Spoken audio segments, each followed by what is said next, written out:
Hello friends, good evening. स्वागत है आपका एक बार फिर से एक नए न्यूज़ सेशन में। आज की न्यूज़ द हिंदू न्यूज़पेपर से ली गई है और ये स्पोर्ट कैटेगरी की न्यूज़ है। स्पोर्ट से जैसा कि आपको पता ही होगा कि इंडिया और न्यूजीलैंड के बीच में एक टेस्ट सीरीज चल रही थी जिसमें न्यूजीलैंड ने इंडिया को 3-0 से वाइट वॉश कर दिया है। ठीक है, तो उस पर जो हमारे इंडिया टीम के कैप्टन हैं रोहित शर्मा, उन्होंने क्या कुछ अपना स्टेटमेंट दिया है उसको आज हम जानेंगे और इसके जरिए हम ढेर सारे वर्ड्स और सेंटेंस को भी समझेंगे। और आज की न्यूज़ बहुत ज़्यादा बड़ी नहीं है तो कोशिश करेंगे ग्रामर को ज़्यादा कवर किया जाए। ठीक है, तो चलिए सबसे पहले न्यूज़ की हेडलाइन को हम देखते हैं। तो न्यूज़ की हेडलाइन है, I take full responsibility for series whitewash Rohit. यानी रोहित कौन? रोहित शर्मा। रोहित शर्मा का स्टेटमेंट है। सबसे पहले एक वर्ड आया है वाइट वॉश, इसको हम जान लेते हैं। एक वाइट वॉश तो होता है किसी दीवार को पेंट करना, सफ़ेदी करना से होता है, लेकिन ये चूंकि सीरीज वाइट वॉश है तो इसका मतलब है कि जब कोई भी दो टीमों के बीच में मैच होता है और एक टीम दूसरे को कोई मैच जीतने ही ना दे तो उसे बोलते हैं वाइट वॉश कर देना। ठीक है, तो हम यहाँ पे वाइट वॉश वर्ड यूज़ करेंगे, इसकी हिंदी नहीं यूज़ करेंगे। आप समझ जाना वाइट वॉश मतलब 0-3, 0-4, 0-5 ऐसे किसी को हराना। ठीक है, तो आई, आई मतलब मैं, रोहित शर्मा के लिए प्रोनाउन लगा हुआ है तो आई एक प्रोनाउन है। इसके साथ वी वन लगती है। ठीक है, जब प्रेजेंट इंडिफिनिट टेंस होता है उसके साथ वर्ब की फर्स्ट फॉर्म लगती है। आई टेक मैं लेता हूँ, फुल मतलब पूरी, रिस्पॉन्सिबिलिटी मतलब जिम्मेदारी।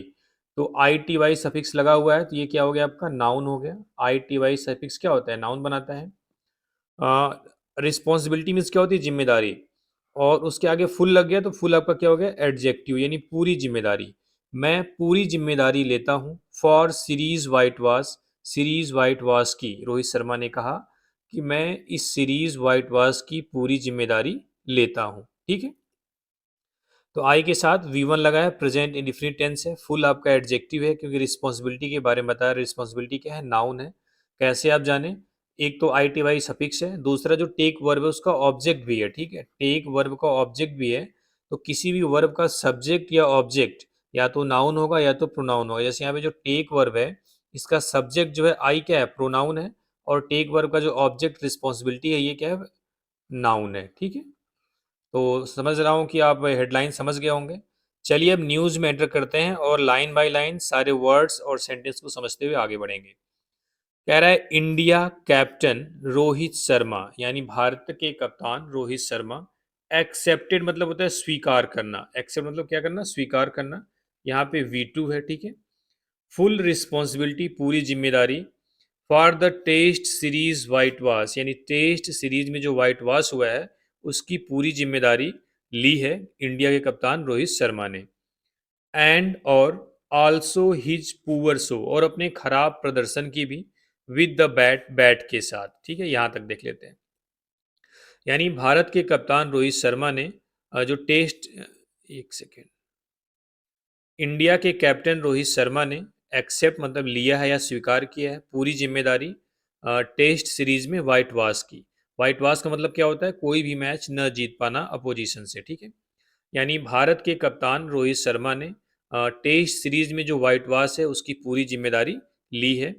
और कौन सी जिम्मेदारी ली है? And also his poor show, और अपने खराब प्रदर्शन की भी, विद द बैट, बैट के साथ। ठीक है, अब देखो इसको समझ लेते हैं। देखो आल्सो क्या है? मतलब भी होता है। ठीक है, हिज पुअर शो, जो शो है वो एक नाउन है यहाँ पे। ठीक है, जिसकी मीनिंग होती है प्रदर्शन। और कैसा शो है? पुअर, तो पुअर क्या हो गया? एडजेक्टिव, वैसे भी पुअर एडजेक्टिव होता है। ठीक है, तो अपने खराब प्रदर्शन का, विथ द बैट, विथ क्या आपका प्रीपोजिशन है, द आर्टिकल है और बैट क्या हो जाएगा? नाउन हो जाएगा। प्रीपोजिशन हमेशा अपने साथ नाउन लेता है और द आ गया तो नाउन आएगा। ये दोनों तरीके से आप जान सकते हो। यानी भारत के कप्तान रोहित शर्मा ने टेस्ट सीरीज व्हाइट वॉश की पूरी जिम्मेदारी ली है और अपने खराब प्रदर्शन की, बैट से, और अपने बैट से खराब प्रदर्शन की भी पूरी जिम्मेदारी ली है। आगे उन्होंने क्या बोला? इट इज क्वाइट टफ, यह काफी टफ होता है, काफी मुश्किल होता है। एंड टेल्स यू, और आपको बताता है, nothing is easy in life, यानी लाइफ में कुछ भी आसान नहीं है। अब अगर आप ये इट जान गए ना किसके लिए इस्तेमाल हुआ है तब आप इस सेंटेंस को समझ जाओगे। इट इस्तेमाल हुआ है ये जो व्हाइट वाश है उसके लिए, ये जो हार है उसके लिए इस्तेमाल हुआ है। ठीक है, यानी इट इज क्वाइट टफ, यह काफी टफ है, काफी मुश्किल है। एंड टेल्स यू, अब आपको पता है जो टेल्स है ये आपका V5 है। तो इसके लिए जो सब्जेक्ट आया होगा वो जरूर सिंगुलर आया होगा। क्या होगा? सिंगुलर, क्योंकि वर्ब तो सिंगुलर होगी ना टेल्स लगाते ही। तो इसका सब्जेक्ट यही है, इट। यानी कि यह काफी मुश्किल होता है और यह आपको बताता है, इट टेल्स यू, यह आपको बताता है, nothing is easy in life, यानी लाइफ में कुछ भी आसान नहीं है। ठीक है, नथिंग यहाँ पे आपका क्या हो गया? टेल्स यू के बाद समझ लो कामा लगा के अगर समझोगे तो ज़्यादा आसानी से समझ में आएगा। Tells you nothing is easy in life, life में कुछ भी आसान नहीं है। तो ये थी पहली स्लाइड। चलिए आगे बढ़ते हैं। कह रहा है वन डे, एक दिन, you are on a high, आप ऊंचाई पर होते हो। यानी उन्होंने बोला है कि वन डे, एक दिन, you are on a high, आप ऊंचाई पर होते हो। वन डे, एक दिन, यू आर नॉट, आप नहीं होते हो। दैट इज समथिंग, यही एक चीज है या ऐसा ही कुछ है। आई हैव लर्नड, जो मैंने सीखा है। एट अ यंग एज, काफी छोटी उम्र में। इट सेल्फ, खुद से। एंड और दैट इज वाई, और यही कारण है। I do not getting, getting एक साथ है, I do not getting carried away, मैं अपने साथ या मैं किसी चीज से उत्तेजित नहीं होता हूँ। विथ सर्टेन थिंग्स, कुछ चीजों से, इन लाइफ, लाइफ में। यानी उन्होंने ये बोला है कि एक दिन तो आप ऊंचाई पर होते हो और अगले एक दिन नहीं होते हो। ठीक है, दैट इज समथिंग, यही चीज, आई हैव लर्न, मैंने सीखा है। At a young age itself, यानी बहुत ही कम उम्र में, यही चीज मैं काफी कम उम्र में सीखा हूँ। एंड और दैट इज वाई का मतलब है यही कारण है। I do not getting carried away, carried away मतलब होता है एक्साइटेड होना, किसी चीज को लेके काफी एक्साइटेड हो जाने को बोलते हैं कैरिड अवे। ठीक है, एक्साइटेड। तो यही कारण है, I do not getting carried away with certain things in life, यही कारण है कि मैं चीज़ों में, मैं जिंदगी में, लाइफ में कुछ चीज़ों को लेके बहुत ज़्यादा एक्साइटेड नहीं होता हूँ। क्योंकि आप कब फर्श पे होगे कब अर्श पे, इसका कोई भरोसा नहीं है, वही चीज़ कहना चाह रहे हैं। सेड रोहित, रोहित ने कहा। आगे क्या बोला? इट इज इम्पोर्टेंट, यह इम्पोर्टेंट है, महत्वपूर्ण है। टू अंडरस्टैंड, समझना। दैट की life is not about just highs, यानी जो लाइफ है, जो जीवन है, हमेशा ऊंचाइयों पर रहने वाला नहीं है। There can be lows too, यहाँ मतलब देयर कैन बी, हो सकता है, लोज टू यानी आप नीचे भी जा सकते हो। कहने का मतलब है लाइफ में हमेशा आप खुश नहीं रह सकते, कभी कभी आपको निराश भी होना सकता है। इसका मतलब ये भी समझ सकते हो कि लाइफ में हमेशा आप जीत नहीं सकते, कभी कभी हारना भी पड़ सकता है। ठीक है, वही चीज़ कह रहा है। Life is not about just highs, यानी जो लाइफ है वो सिर्फ ऊंचाइयों पर रहना नहीं है। There can be lows too, मतलब उसमें आप नीचे भी जा सकते हो, निराश भी हो सकते हो, उदास भी हो सकते हो। हाइज जो है यहाँ पे कई सेंस में इस्तेमाल कर सकते हो। हैप्पीनेस के सेंस में इस्तेमाल कर सकते हो। ठीक है, विक्ट्री के सेंस में इस्तेमाल कर सकते हो। उसी तरह लोज यहाँ पे सौरो या सैड के सेंस में कर सकते हो, या फिर लॉस, हार के सेंस में कर सकते हो। ठीक है, यानी लाइफ हमेशा ऊंचाइयों की नहीं होती, बल्कि उसमें आप नीचे भी जा सकते हो। लाइफ हमेशा जीतना ही नहीं होता, बल्कि हारना भी होता है, ऐसा आप समझ सकते हो। कह रहा है having lost all the three games, यानी तीनों गेम जीतने के बाद। This is a low point in my, जीतने के बाद, सॉरी, हैविंग लॉस्ट, हारने के बाद, ऑल थ्री गेम्स, तीनों गेम, तीनों गेम मतलब तीनों टेस्ट का जो गेम था। कह रहा है having lost all three games, यानी तीनों गेम हारने के बाद। देखो जो V3 है ना, उसके पहले अगर हैविंग आता है तो वो बनता है परफेक्ट पार्टिसिपल। अभी तक आपने दो पार्टिसिपल बहुत सी वीडियो में सुना होगा, प्रेजेंट पार्टिसिपल और पास्ट पार्टिसिपल, उसके तमाम एग्जाम्पल आते थे। लेकिन यहाँ पे परफेक्ट पार्टिसिपल है, वर्ब की थर्ड फॉर्म से पहले having. Having lost all three games, यानी तीनों गेम हारने के बाद। This is a low point in my career, यह मेरे कैरियर का सबसे लो पॉइंट है। लो पॉइंट को आप बोल सकते हो हिंदी में बुरा दौर। ठीक है, क्या बोल सकते हो? बुरा दौर। यानी तीनों गेम हारने के बाद यह मेरे कैरियर का सबसे लो पॉइंट है, सबसे बुरा दौर है। आई टेक, मैं लेता हूँ, फुल रिस्पॉन्सिबिलिटी, पूरी जिम्मेदारी। एज कैप्टन, कैप्टन के रूप में। विद द बैट, बैट के साथ, एज वेल, और यानी और बैट के साथ भी। I have not been good enough, मैं बहुत अच्छा नहीं रहा हूँ। यानी कह रहा है कि मैं as a captain full responsibility लेता हूँ, और मैं बल्ले के साथ भी बहुत अच्छा नहीं रहा हूँ। मतलब इस सीरीज में बल्ले के साथ भी मैंने बहुत अच्छा परफॉर्मेंस नहीं किया है। ठीक है, ऐसा कहना चाह रहे हो। चलिए आगे देखते हैं। कह रहा है आई एक्सेप्ट, मैं एक्सेप्ट करता हूं, द फैक्ट, इस बात को, दैट की we were not good enough, हम बहुत अच्छा नहीं थे। विद द बैट, बैट के साथ। इन द एंटायर सीरीज, पूरी सीरीज में। एंटायर मतलब क्या होता है? होल, पूरा। ठीक है, चलो इसको समझते हैं पूरा। आई एक्सेप्ट, मैं स्वीकार करता हूं। आई आपका सब्जेक्ट है, उसके साथ V1 लगता है, ठीक है, प्रेजेंट इंफिनिट टेंस है। आई एक्सेप्ट, मैं स्वीकार करता हूँ। द फैक्ट, ये आपका ऑब्जेक्ट है, और ऑब्जेक्ट हमेशा क्या होता है, नाउन या प्रोनाउन। तो ऑब्जेक्ट क्या आपके यहाँ पे नाउन है, जो फैक्ट है वो नाउन है। कैसे आप जाने? क्योंकि उसके पहले आर्टिकल द भी लगा हुआ है और एक्सेप्ट का ऑब्जेक्ट भी है। आई एक्सेप्ट द फैक्ट, मैं इस फैक्ट को एक्सेप्ट करता हूँ। दैट यहाँ कंजंक्शन है, दो सेंटेंस को जोड़ रही है। दूसरा सेंटेंस क्या है? We were not good enough, हम बहुत अच्छा नहीं थे। वी क्या है, आप यहाँ प्रोनाउन है, वर यहाँ पे मेन वर्ब है, नॉट गुड इनफ बहुत अच्छा नहीं थे। विद द बैट, बैट के साथ, इन द एंटायर सीरीज, पूरे सीरीज में। यहाँ पे भी देख लो, जो गुड इनफ है, इनफ क्या होता है? Not good enough, enough means होता है पर्याप्त। इनफ मीन्स क्या होता है? पर्याप्त। गुड इनफ एक साथ होता है, जिसका मतलब होता है कि बहुत पर्याप्त ना होना, ठीक है। तो we were not good enough, हम बहुत ठीक नहीं थे, बहुत पर्याप्त नहीं थे। We were not good enough मतलब हम बहुत ज़्यादा ठीक नहीं थे। विद द बैट, बैट के साथ, इन द एंटायर सीरीज, पूरे सीरीज में। आई फील, मुझे लगता है, 147 शुड हैव बीन चेज्ड, यानी जो लास्ट टेस्ट था उसमें इंडिया को जीतने के लिए 147 रन चाहिए थे, तो वही कह रहा है। आई फील, मुझे लगता है, 147 शुड हैव बीन चेज्ड, यानी 147 यानी 147 रन को चेज किया जाना चाहिए था, ठीक है। We did not apply our self, हम अपने आप को अप्लाई नहीं कर पाए, यानी हम अपने आप को अप्लाई नहीं कर पाए, इसका मतलब है हम अपने बल्लेबाजी, अपनी गेंदबाजी के हिसाब से बल्लेबाजी या गेंदबाजी नहीं कर पाए। एंड और अलॉट ऑफ मिस्टेक्स, और ढेर सारी गलतियां वर मेड, की गई। वो बोल रहे हैं कि हम अपने आप को अप्लाई नहीं कर पाए और ढेर सारी गलतियां की गई। सेड रोहित, रोहित ने कहा। एडमिटिंग दैट, इस बात को स्वीकार करते हुए, हिज ओन शॉर्ट सिलेक्शन, कि उसका खुद का, यानी उनका खुद का shot selection, was not up to the mark. Up to the mark मतलब होता है ठीक होना, मतलब एक रिलीवेंट होना, एक स्टैंडर्ड का होना, ठीक है, जिसके लिए वो जाने जाते हैं, ऐसे बोल सकते हो आप, ठीक है। अप टू द मार्क को रेलिवेंट भी बोलते हैं, ठीक, सटीक, ठीक है, कुछ भी आप बोल सकते हो। तो कह रहा है कि उन्होंने एडमिट, ये स्वीकार करते हुए, दैट की, जो उनका खुद का शॉर्ट सिलेक्शन था वो भी ठीक नहीं था, वो भी जो होना चाहिए उस लेवल का नहीं था। आई एक्सेप्ट, मैं स्वीकार करता हूँ, मानता हूँ, दैट की, आई डिड नॉट बैट, मैंने बल्लेबाजी नहीं करी, वेल, बहुत अच्छी। देखो जो बैट है यहाँ पे V1 है, ठीक है, क्या है? V1 है। बैट मीन्स बल्ला भी होता है, बैट मीन्स बल्लेबाजी करना भी होता है।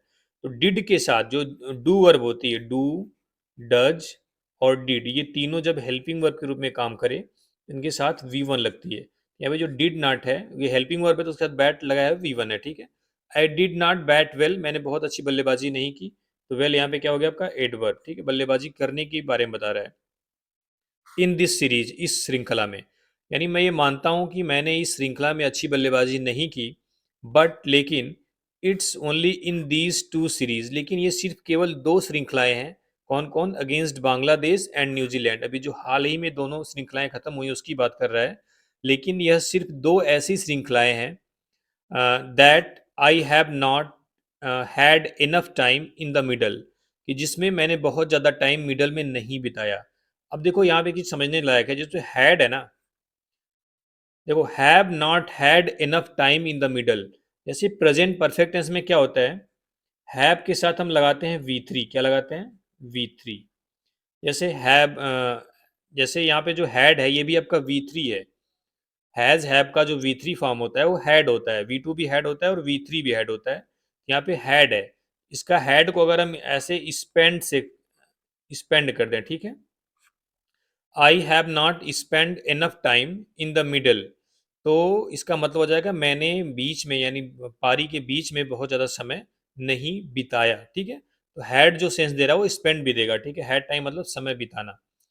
तो वही कह रहे हैं कि सिर्फ ऐसी दो श्रृंखलाएं हैं, बांग्लादेश और न्यूजीलैंड के खिलाफ, जिसमें मैंने बहुत ज़्यादा टाइम मिडल में नहीं बिताया, ठीक है। आगे देखते हैं। कह रहा है आई हैव बीन ट्राइंग, मैं कोशिश कर रहा हूँ, टी to evolve as a batter, एक बैटर के रूप में उभरने का, इवॉल्व मतलब होता है उभरना, एंड टू ट्राई, ट्राई करना, कोशिश करने की, एंड सी और देखने की, वाट एल्स की और क्या चीज़, आई कैन डू मैं कर सकता हूँ। उन्होंने बोला है कि एक बैटर के रूप में मैं अपने आप को इवॉल्व करने की कोशिश कर रहा हूँ, और ये देखना चाहता हूँ कि मैं और कुछ क्या कर सकता हूँ इन दैट, उस चीज़ में, यानी अपने आप को इवॉल्व करने में। देयर इज ए चांस, एक एक मौका होता है। यू कैन फॉल, आप गिर सकते हो ऑन द अदर साइड, दूसरी साइड। यानी आप जो करना चाह रहे हो उसका जस्ट अपोजिट हो सकता है, ठीक है। वो चीज़ कहना चाह रहा है कि अब मैं बैटिंग करने के अलग अलग तरीके इस्तेमाल करना चाह रहा हूँ ताकि मैं और अच्छा कर पाऊँ अपनी टीम के लिए, लेकिन इस चक्कर में एक हमेशा चांस होता है कि आप अदर साइड फॉल कर सकते हो, मतलब आप के साथ रिजल्ट जो है आपके पक्ष में नहीं भी आ सकते हैं। विच क्लियरली आई हैव, जैसा कि मेरे साथ स्पष्ट रूप से हुआ है। रिवील्ड रोहित, रोहित शर्मा ने ये बात कही है। वाइल, जबकि the skipper tallied 133 in 10 innings in the home test season, Virat Kohli scored 192 in 10 visits to the crease. कह रहा है कि जबकि द स्कीपर मतलब कैप्टन, टैलीड मतलब होता है जोड़ा, एडअप, ठीक है। 133 in 10 innings in the home test season, यानी कि जो होम टेस्ट का सीजन था उसमें 10 इनिंग्स में जो स्कीपर है यानी कैप्टन रोहित शर्मा, उन्होंने 10 इनिंग में 133 रन बनाए। Virat Kohli scored 192 in 10 visits to the crease, और विराट कोहली 10 इनिंग में 192 रन बनाए। देखो, अगर आप रीडिंग कर रहे हो तो कैसे समझोगे? ये देखो, दोनों सेंस, जो दोनों सेंटेंस है वो बिल्कुल एक चीज बता रहा है कि रोहित शर्मा 10 इनिंग में 133 रन बनाए और विराट कोहली 10 इनिंग में 192 रन बनाए। लेकिन देखो, वर्ड अलग अलग इस्तेमाल किए। जैसे पहले में स्कीपर के साथ टैलीड किया है, क्या किया? टैलीड। और विराट कोहली के साथ क्या किया? स्कोर्ड किया है। दोनों का मतलब सेम है। टैलीड मतलब भी रन जोड़ना, रन बनाना, स्कोर मतलब भी रन बनाना, ठीक है। वहीं से अगली बार 10 के बाद इसमें इनिंग्स वर्ड लगाया है, और इसमें क्या किया? 10 विजिट टू द क्रीज। जब आप क्रीज पे चले जाते हैं तभी तो आपकी इनिंग काउंट होती है। वही कह रहा है कि 10 विजिट्स टू द क्रीज का मतलब भी है 10 इनिंग्स। यानी कि वर्ड अलग अलग हैं लेकिन जो सेंस है, जो सेंटेंस की मीनिंग है वो सेम निकलेगी। कह रहा है कि कैप्टन रोहित शर्मा ने होम टेस्ट सीजन में 10 इनिंग में 133 रन बनाए, जबकि विराट कोहली 10 इनिंग में 192 रन बनाए। रोहित एडमिटेड, रोहित ने एडमिट किया, स्वीकार किया दैट की the duo's batting form was a cause for concern heading into the tough series in Australia. Rohit ने ये माना है कि जो ड्यूज बैटिंग फॉर्म है, यानी जो दोनों की बैटिंग का जो फॉर्म है, दोनों कौन? विराट कोहली और Rohit Sharma. Was a cause for concern, यह एक चिंता का विषय है, चिंता का कारण है। Heading into the tough series in Australia, क्योंकि जब जब हम ऑस्ट्रेलिया में एक टफ सीरीज की तरफ जा रहे हैं। अब अगली जो टेस्ट सीरीज है वो ऑस्ट्रेलिया में है, कह रहा है जबकि हम ऑस्ट्रेलिया में एक टफ सीरीज टेस्ट के लिए जा रहे हैं, तो हम दोनों का फॉर्म एक चिंता का कारण है, ऐसा उन्होंने एडमिट किया, ठीक। ड्यूज मतलब होता है दोनों, दोनों का, ठीक है। दोनों यहाँ पे कौन है? विराट कोहली और रोहित शर्मा। आगे देखते हैं। कह रहा है it's a cause for concern, ये एक चिंता का कारण है। कंसर्न मतलब क्या है? चिंता। यहाँ पे कंसर्न आपका नाउन है, ठीक है। हाउ एवर, फिर भी, we all have to look forward, हम सभी को आगे की तरफ देखना है। And see how we can do better, और यह हमें सोचना है how we can do better, कि कैसे हम और अच्छा कर सकते हैं। यहाँ पे जो हाउ है ये दो सेंटेंस को जोड़ रहा है, जैसे नरेशन में जोड़ता है, ठीक है। उसके बाद की सेंटेंस अफर्मेटिव हो जाती है। वी कैन डू बेटर, हम और अच्छा कर सकते हैं। There is a good opportunity for us, there is a good opportunity, एक अच्छा अवसर है फॉर अस, हमारे लिए, टू डू करने का, समथिंग रियली स्पेशल, कुछ सचमुच में खास, इन ऑस्ट्रेलिया, ऑस्ट्रेलिया में। उन्होंने बोला कि हमारे पास एक अच्छा मौका है ऑस्ट्रेलिया में सचमुच में कुछ स्पेशल करने का, ठीक है। There is a good opportunity, जो इज लगा है वो अपॉर्चुनिटी आपका नाउन है, आई टी वाई सफिक्स लगा है, उसके हिसाब से लगा है। ये चूंकि आपका सिंगुलर है तो यहाँ पे इज लग गया है, ठीक है। ये वर्ब इज लग गई है। एक अच्छा मौका है या अवसर है, फॉर अस, हमारे लिए, to do something really special, कुछ सचमुच में खास करने का, इन ऑस्ट्रेलिया, ऑस्ट्रेलिया में। We will focus on that, हम उस पर फोकस करेंगे। टू मिस पर्थ टेस्ट, ये हेडलाइन की भी एक हेडिंग है उसमें। टू मिस पर्थ टेस्ट, यानी पर्थ टेस्ट यानी पहला टेस्ट पर्थ में खेला जाएगा, उसको मिस करने की बात कर रहा है। रोहित इन्फॉर्म्ड, रोहित ने इन्फॉर्म किया, बताया, दैट की ही में मिस, यानी वह मिस कर सकते हैं, the Perth test, Perth test को, owing to personal reason. Owing to और ड्यू टू दोनों का मतलब सेम होता है, थोड़ा सा अंतर होता है, उसको बाद में जानेंगे हम लोग। ओइंग टू मतलब भी के कारण, ड्यू टू मतलब भी के कारण, ड्यू टू पर्सनल रीजन, यानी कि व्यक्तिगत कारणों के कारण, यानी रोहित ने बताया कि वह पर्थ टेस्ट व्यक्तिगत कारणों के कारण मिस कर सकते हैं या उसमें नहीं जा सकते हैं, नहीं खेल सकते हैं। राइट नाउ, वर्तमान में या अभी, I am not too sure, मैं उतना मतलब निश्चित नहीं हूँ, if I will be going, कि क्या मैं जा रहा हूँ, बट लेकिन लेट्स सी, देखते हैं। फिंगर क्रॉस्ड, फिंगर क्रॉस्ड एक फ्रेज है जिसके मतलब होता है गुड लक, आप बोल सकते हो, होप फॉर गुड लक, ठीक है, होप फॉर गुड लक, यानी कि अच्छे लक की उम्मीद करने को बोलते हैं फिंगर क्रॉस्ड। तो right now I am not too sure if I will be going, मैं अभी बिल्कुल श्योर नहीं हूँ कि क्या मैं जा रहा हूँ, मतलब क्या मैं पहला टेस्ट खेल पाऊंगा, बट लेट्स सी, लेकिन चलो देखते हैं। फिंगर क्रॉस्ड यानी होप फॉर गुड लक, यानी कि अच्छे लक की उम्मीद करते हैं कि शायद मैं खेल पाऊँ, ऐसा उन्होंने कहा है। कह रहा है about shelving the 3 day game against India ए। सेल्विंग मतलब होता है स्थगित करना, एक अच्छा वर्ड है, ठीक है, ये जल्दी मिल नहीं रहा था, स्थगित। The 3 day game against India A, अभी तक ये किसी भी न्यूज़ में नहीं आया था, अभी तक जितनी भी न्यूज़ रीडिंग हुई है, लगभग 140 के आसपास वीडियो बनाए गए हैं, ये वर्ड पहली बार आया है।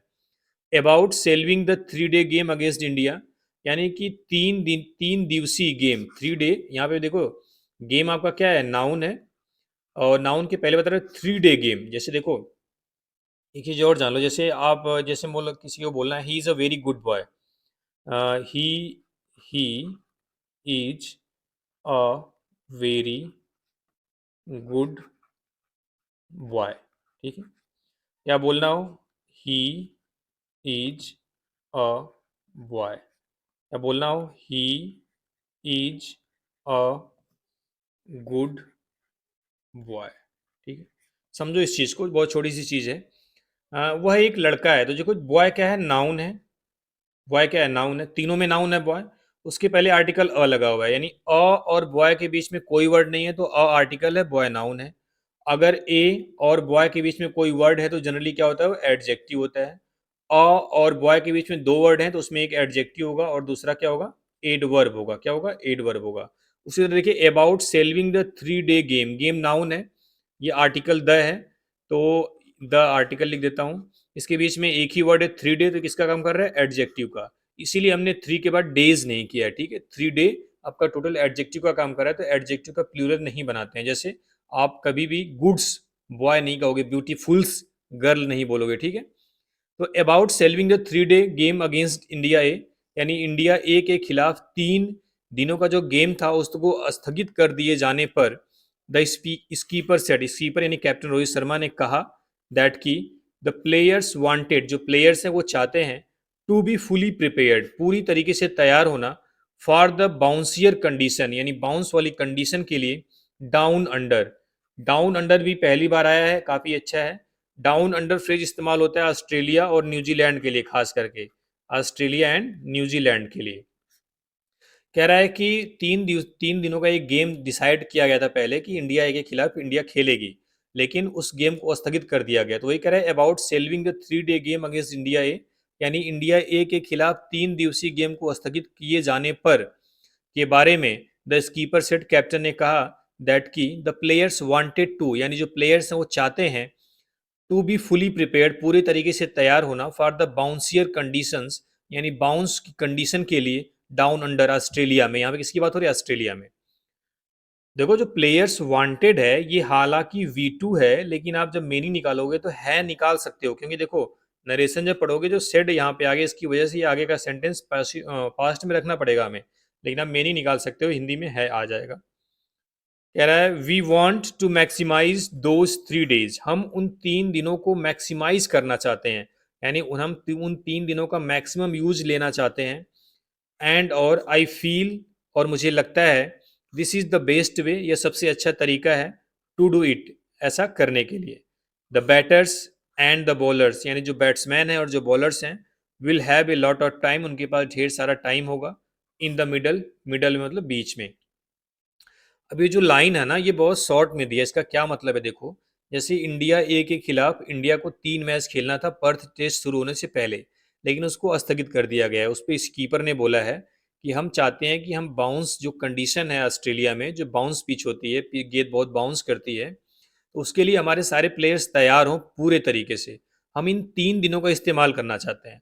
अब भाई आपके दिमाग में आएगा कि जब ये प्लेयर खेलेंगे नहीं तो 3 दिनों का इस्तेमाल कैसे करेंगे? तो ये एक सिमुलेशन चैम्बर जैसे होता है ना, सिमुलेशन टाइप, तो वहाँ पे सिर्फ और सिर्फ इनको बाउंस वाली पिचों की प्रैक्टिस, मैच की प्रैक्टिस करेंगे और पूरा मैच नहीं खेलेंगे, ठीक है? उन 3 दिनों में ज़्यादातर इनका फोकस होगा बाउंस वाली कंडीशंस को एक्लिमेटाइज करना, उनके साथ ढलना अपने आप को, ठीक है? तो वही कह रहा है। चलिए ये उसमें ये पेपर जो हेड न्यूज़ था उसमें ये लाइन दी हुई थी, बिटर पिल मतलब होती है कड़वी दवा, बिटर मतलब कड़वी, पिल मतलब होती है दवा। इसको भी देख लेते हैं क्योंकि इसमें एक फ्रेज आया था जिसको बताना थोड़ा मुझे लगा कि बताना चाहिए। Rohit and company came A cropper against the inspired New Zealand team. Rohit और उनकी जो कंपनी है उनकी टीम केम ए क्रॉपर, ये फ्रेज के लिए मैंने ये इसको लिखा है यहाँ पे। केम ए क्रॉपर मतलब फेल्ड बैडली, यानी बुरी तरीके से फेल होना, असफल होना। अगेंस्ट द इंस्पायर्ड, इंस्पायर्ड मतलब प्रेरित, और न्यूजीलैंड टीम, न्यूजीलैंड टीम के द्वारा। देखो द आर्टिकल लगा है यहाँ पे, न्यूजीलैंड टीम आपका नाउन है, नाउन और आर्टिकल के बीच में क्या आता है? एडजेक्टिव। तो इंस्पायर्ड किसका काम कर रहा है? एडजेक्टिव का। यानी कि रोहित और कंपनी जो प्रेरित यानी उत्साहित न्यूजीलैंड की टीम थी उसके खिलाफ बुरी तरीके से फेल हो गए। तो केम एक प्रॉपर एक फ्रेज था जिसकी वजह से मुझे इस इमेज को यहाँ पे लगाना पड़ा, जिसका मतलब होता है फेल्ड बैडली। तो ये थी न्यूज़, उम्मीद करता हूँ को पूरी न्यूज़ समझ में आई होगी, और वीडियो को आप लाइक करिए, कमेंट करके बताइए और क्या कुछ इम्प्रूव कर सकते हैं, और चैनल को शेयर करिए, सब्सक्राइब करिए। चलिए, थैंक यू वेरी मच।